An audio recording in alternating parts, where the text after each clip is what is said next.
Disney has worked hard to make themselves synonymous with the word magic. But what exactly do we mean when we say magic? One way of looking at it is as a form of wish fulfillment. We see this in almost every classic Disney story. A character using magical means to finally get something they've always wanted, to hopefully get the life they've always wished they had. But importantly, it's never that straightforward. Ariel gets legs but loses her voice. Cinderella's transformed into a princess, but only until midnight. Pinocchio becomes a real boy and almost ends up a donkey slave. Yeah, that one's still kinda messed up actually. We come to realize that magic isn't that easy, and wish fulfillment always comes at a price. Millennium Falcon's Smugglers Run was always sold as the ultimate form of Star Wars wish fulfillment. Finally, you can step into a galaxy far, far away and pilot the Millennium Falcon on an exciting mission just like Han and Chewie in a ride that pushes the boundaries of interactivity. By and large, Smugglers Run actually fulfills that fantasy, and I really did feel like my crew was at the helm of the biggest hunk of junk in the galaxy. So why do I feel kinda unsatisfied with the experience? Well, just like with classic Disney movies, wish fulfillment always comes at a price. My name is Gregor Barrick, and this is the Q-Line Lectures, a series about theme park design. In order to fulfill the fantasy of letting you pilot the Millennium Falcon, the ride needs to do two very different things: put you in an authentic and believable Star Wars adventure, and give you and 5 other people total control of the Falcon, to fly, gun, and repair your way to victory. Simply put, to immerse you as a character in the Star Wars universe, Smugglers Run needs to be both a video game and a narrative journey, and it's in this uneasy tension between telling a story and being a game that the ride fails to do either very well. Let's look at these challenges separately and first ask, how does the ride fare as a standalone story? We begin by walking past the jaw-dropping, life-size Millennium Falcon and entering Onaka Transport Solutions. We weave around the back of the Falcon and enter the garages, where we hear some of Hondo's employees talking about the potentially illegal nature of their cargo, while testing the broken engine in the center of the room. The majority of this queue serves 2 main purposes: providing you with new viewing angles of the Falcon, and establishing Hondo's business enterprise as one that lives on the gray side of the morality spectrum. We pass the Falcon again and come face to face with Hondo, who's looking to recruit us as a new flight crew. He describes the 3 jobs we'll get to choose from: pilot, gunner, and engineer, and we see the Millennium Falcon descend down into the docking bay. What's most interesting about this scene though isn't what's said, but what isn't. You'll notice that Hondo mentions nothing about the specifics of our flight, like what we're after, where we're going, or what characters we might encounter. Since the ride was designed to accommodate multiple missions for more gameplay variety, the scene has to remain totally generic, so it'll always make sense no matter what mission is chosen. This is the start of a reoccurring trend. Designing your ride around gameplay flexibility usually comes at a cost to the traditional narrative structure. We walk down the gangplank and board the Falcon itself. We get to free roam around the lounge before our flight crew is called and we make our way up to the tiny monitors, where Hondo introduces our mission. Currently the only one available, a run to Corellia to hijack a train and steal its coaxium. We enter the cockpit and after probably hitting a few things on our way out of Batuu, jump to lightspeed toward Corellia. We immediately find our way to the train and a pack of TIE fighters. We blast away at the fighters while tracking the train until we harpoon it just in time for it to pull us over a cliff. The impact smashes a container of coaxium free and Hondo picks it up before we speed off again after the train.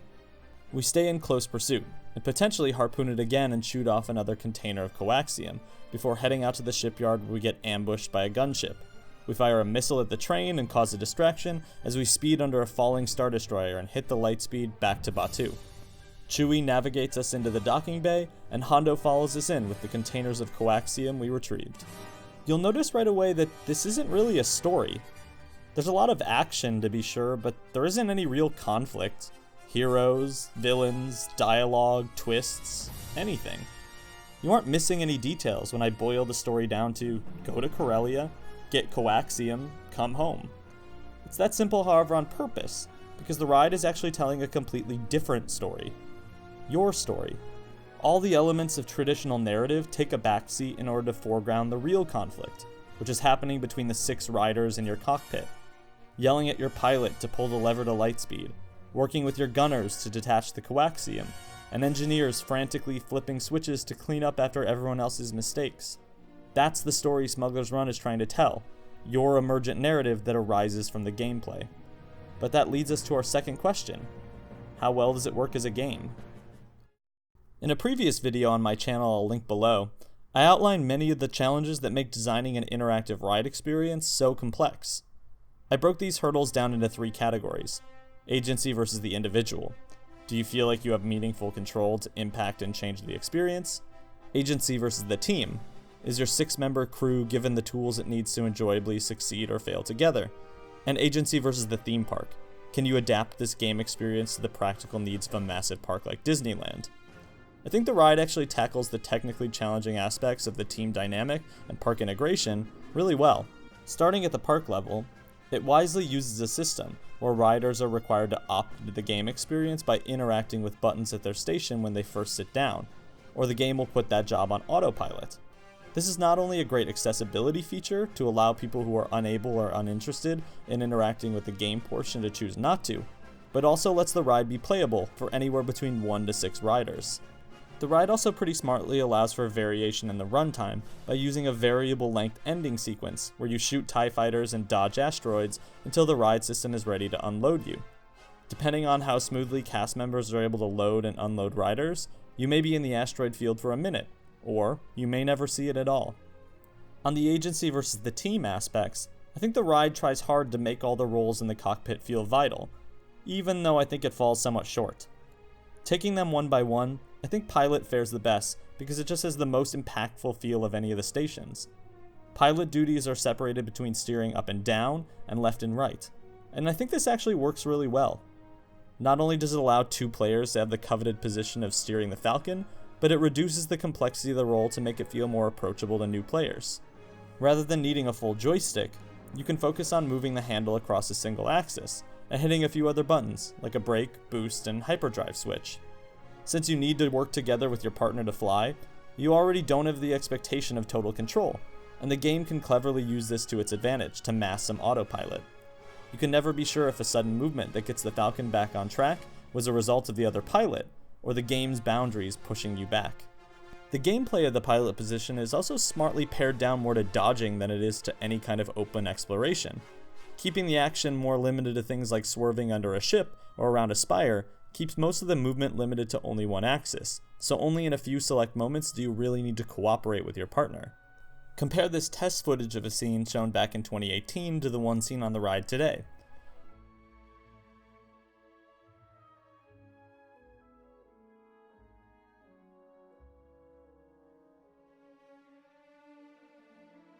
Notice how the whole scene has been flattened out to mostly be about moving left and right through the gates, rather than fully navigating the 3D spaces seen in the test footage. The detail and clutter in the final room is also scaled way back to allow the pilots to quickly understand where they need to fly, by making the background blend more into the dark gray blur, and contrast that with the bright white gates. All these concessions have an impact on the experience, but they're necessary to make the pilot role feel responsive and easy to pick up and play. Gunner is unfortunately the position that seems to have taken the most hits.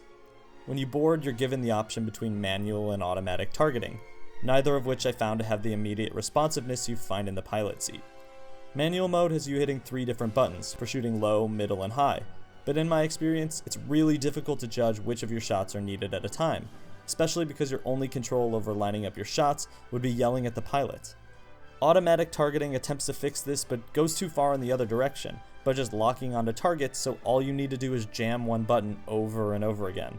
While I'm sure they went this way for simplicity and playability's sake, some kind of aiming system with a reticule or crosshair feels necessary to really give the sensation of gunning down a TIE fighter. The engineer spot doesn't offer much more interactivity than the gunner, but at least it succeeds in feeling movie accurate to being the person in the chair frantically hitting switches to keep up with the damage the ship is taking.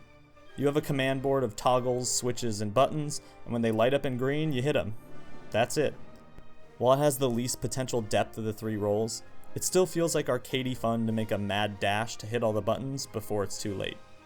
All this is to say, I'm actually pretty pleased with how the bones of the game is built up, through things like decent controls, adaptability, and capacity. This solid foundation that let me get off my first ride and really feel like I'd lived a small slice of the Star Wars fantasy. I was anxious to ride again and see if I could fix all the mistakes my crew had made. Then I did, and well, I couldn't change anything. Tried again, and still no change. I began to realize just how hollow that fantasy really was. Despite all the technological advancement, When I realized my crew had little to no agency to actually change and affect the story, it became impossible to be truly invested in our performance. Let's take a look at a moment in the middle of the ride. You harpoon the train in front of you and it quickly stops, giving the pilot just seconds to slam on the brakes. The train then pulls on the harpoon cables and pulls you down into the pit below, and you pick up the first container of coaxium. Well, what happens if you never harpoon the train? Or fail to hit the brakes? The scene actually doesn't change at all, and you still get pulled into the pit and gain a container of coaxium. What happens if your pilot never pulls the lever to jump to hyperspace? Well, you just go anyways. What happens if you choose to not shoot a missile at the train at the end of the ride? Well, you just shoot one anyways. Nearly every possible action that could change the story is just immediately overwritten to get you back on the exact same linear path. The only true difference between any two flights is whether your team is able to work together to shoot the second container of coaxium off the train. But the ride needs 30 moments like that, not just one. You want to be able to leave your flight taking ownership of all the unique things you saw and did, rather than just whether you got one container of coaxium or two. And sure, the game scores each player on how well they did, but it's really hard to care when the difference between a 0 and a perfect score is only noticeable to someone who's closely studied the ride. Imagine if failing to harpoon the train meant we didn't get pulled into the pit, and then we didn't even get to gain the first container of coaxium. Or what if not shooting the missile meant we came under heavy fire from the gunship as we tried to escape? Subtle changes and small variations on each scene depending on our actions would do so much to feel like we really impacted our adventure, and should be proud of our accomplishments when we really worked together and saw new things in the game. As it stands, the game seems so afraid of letting us fail that it won't even let us succeed. It's possible to get off Millennium Falcon Smugglers Run and really feel like you got that magical wish fulfillment experience. But when you dig under the hood a little, it's hard to feel like it comes even close to living up to its potential. It forgoes traditional narrative to focus on your emergent narrative, but then holds the reins of agency so tight that you aren't given the opportunity to create a story of your own. In a way, it reminds me of a very different kind of magic. It can be really amazing to watch a magician on stage sawing a woman in half or making a card disappear. But when you know how the trick is done, it loses a lot of its appeal and just becomes a display of technological wizardry. Smugglers Run can give you fleeting moments of that fantasy, but when you peek behind the curtain and see that depth and interactivity are only a parlor trick, you might not leave thinking Disney magic is all it's cracked up to be. Thanks for watching.